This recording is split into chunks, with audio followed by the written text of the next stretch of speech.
Hi, I'm a stake indexing director, and this is the third in my series on how to index obituaries in FamilySearch Indexing.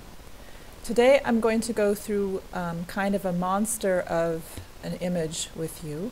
This is from the US Idaho Obituaries project, and this is what it looks like. So there's a huge amount of information on here. All kind of mixed in together, and we just need to go through this really systematically and pick out all of the information that needs to get indexed. So we start off with the deceased, as always. We see the given names, Ella Catherine, and we're just going to take the information as it comes. This is how I do it anyway. And I may go back and edit things later if I find some alternate information. But for right now, we'll just go through as it's given here. There's no title or term. Gender, we don't know yet. Age, 90. Okay, death month, it says here, March 12th, 1982. Death town or city, Idaho Falls. Oops. Okay, and it tells us up here that Idaho Falls is in Idaho, so I'm going to take that. Birth month is here, October 17th, 1891. The birth town, Gustville, Kentucky, and there's no newspaper yet, so we'll leave that empty. Okay, going on. Next we have a parent. It just says parent, it does not say that's the father. So we just leave it as parent. Next is another parent, relative parent, Kezia Ballard. Going on. Spouse, and again we do not have a gender yet, so we don't know if this is male or female. Belknap. Next, another spouse, Walter E. Williams. Okay, other information. So now we get down here, it says post, and that's the name of the newspaper. So we can go back to the first record and put post. Just post. We don't know which post. There's lots of newspapers called post. Okay, now we come to the next. We're going to start on the left side. I'll make this a little bigger now. Start on the left side with this memorial service program. Okay, now we need to, we're looking at the first one again, the first record for the deceased. And now I see that they've spelled her name differently here. It says Ella Catherine. So Catherine or Catherine. Can add that in. And now I see that additionally there's more last names here. Now Messick, I already know. I'll go back here and see. Messick, I know, is the name of her father. So that was her maiden name. And we can put that then in here. Notice the spelling is different, but we're using this spelling here, is given for her name. Belknap was her husband, one of her spouses. I'm saying her because I know it's a woman, but we haven't found that information yet, so we can't index that. But Belknap. Okay.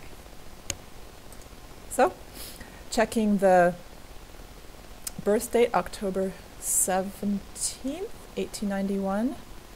Okay, and now it says Monterey, Kentucky, instead of Gustville, so we'll add that. Monterey. Then it says died March 12th, 1982. That's what we had before. Idaho Falls, Idaho. Okay, that's the same as before.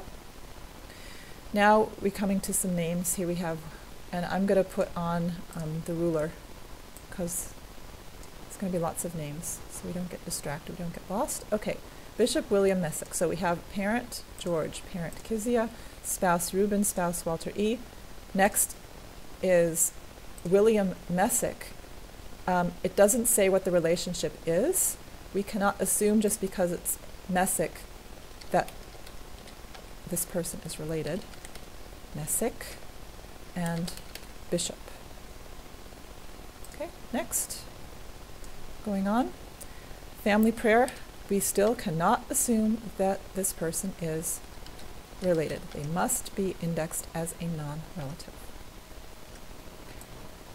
Prelude music. Again, non-relative.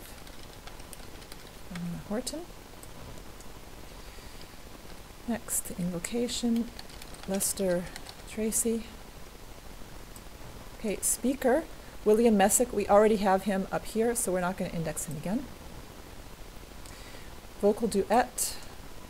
Okay, again, non-relative. Roy Hill and Leslie Hill. And now we've come to the end of our 11 records. I see there's several more here, and I see there's lots more names over here, so I always just add in 10 at a time. I don't know how many I'm going to need yet. We'll take them off at the end if we add too many, but for now I'm just going to put 10. I'm pretty sure I'm going to need more anyway. Okay, so Leslie Hill was the last one I did. Next comes Lucinda Hill. Okay, another Messick, but we have no idea if he's related. George Messick. Okay, again, Ramona Horton we already have. We don't take her again. Next is Max C. Fulmer. Okay, casket bearers. Now, the order, so there's 6 names here, and you need to order, to index first the left column and then the right column. This is shown to us in the instructions. Once again, the project instructions. If you go here and look at either the video presentation or the PDF presentation, then you'll see that this is how we need to index when there's a list like this. First the left column, then the right column. Okay, this makes it much easier for the arbitrators later to match up all of the names, and this will also help your score to improve in indexing. Okay, so we have Max Fulmer. Next is non-relative. Monty Fulmer, Richard Drews, Reed Belknap, Wilford Tracy, Richard Bono, and Ralph Belknap. Okay, going down. So, next. Now we're on the obituary. So the obituary starts here. Ella Williams. Ella Catherine Messick Williams. So we go back here. Okay, Ella Catherine we have, or Catherine Messick, and now we have, it's spelled differently here. I don't know if you can see that. It's spelled here with a K, so we're going to change that, or add that in rather. We need to index all of the alternate spellings. Okay, she died at a local nursing home March 12th, 1982. We already have that, March 12th, 1982. She was born October 17th, 1891. We have that in Gustville. We have that already. Kentucky, yes. To George and Kezia Ballard Messick. So now we go on. We go back to the parents. So again, it does not say here who's the father and who's the mother. That remains parent. George Messick is okay. But Kezia Ballard, now we see she's included Kezia Ballard Messick. So we need to add Messick to her last name. Okay, reading on. There's no more names there.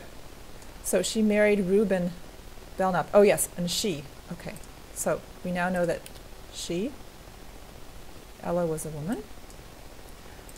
Okay, and she married Reuben Belknap, and since Ella is a woman, her spouse must be a husband.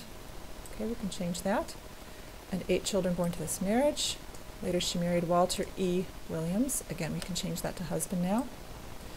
And plus it says he preceded her in death, so clearly a man. So now we're down to survivors. Survivors include 6 children.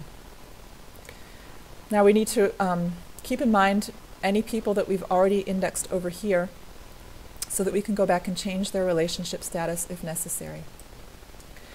First we have a child, Mrs. Lester Kezia Tracy. Okay, so the child herself, we know it's a woman because it says Mrs. The child herself is Kezia, and we do not have a Kezia Tracy yet, so we're going to need to go over here and see what you're going around now. Okay, so here, a relative. We can put daughter because it says Mrs. If it didn't say Mrs., we wouldn't know, and we'd have to just put child, but we do know. So Kezia Tracy, Mrs. Now, since it only mentions this is just one person, Mrs. Lester Kezia Tracy, we do not index Lester Tracy. Okay, we already have him over here anyway, but even if he weren't here from the invocation, we would not index him. That's what the instructions say. Okay, we only index the daughter. Right, now we need to add some more. We're at the end of our records for the moment, so tab, how many? I'm just going to put 10 more. I don't know how many I'm going to need. We'll take them out later if we don't need them. Okay, next going on, the next one is Alberta Munson. Okay, so relative, this is still a child, and now we don't know if that's male or female, this child. Alberta Munson. Okay, next comes Norman Belknap, and I'm going to go back and check over here. There were some Belknaps over here, so there's Randall Belknap, Reed Belknap, Ralph Belknap, but I don't see a Norman Belknap. So I'm going to index him here. Norman Belknap. Oh, sorry. And again, just as a child, we don't know whether that's male or female. Okay, next comes another child, Amos M. Belknap of Firth. Next comes Mrs. Max Fulmer. So Mrs. means it's a daughter. And we index her actual name, Darlena Fulmer, Mrs. And Max does not get indexed. Next is another daughter, Zena Drews, Mrs. Again, we know it's a daughter because of the Mrs. Richard Drews does not get indexed. So then we have two sons not named, grandchildren not named, and no more names. Okay, so we have too many. I added too many records, so we'll just take those off here with this X, delete, yes, delete all of these that were extra. Okay, so the last one is Zena Drews. So, and that's it. So we ended up with 26 records for this obituary. We had to look all over for the information, and remember, you cannot assume the gender of the parents. We still don't know. Even after all of this, we have no specific indication of who was the father and who was the mother. All of these people in the memorial service, when there's no specific relationship mentioned, you cannot index them as relatives, even if they have the same last name. So those are all non-relatives. And yeah, that's it. And good luck with indexing.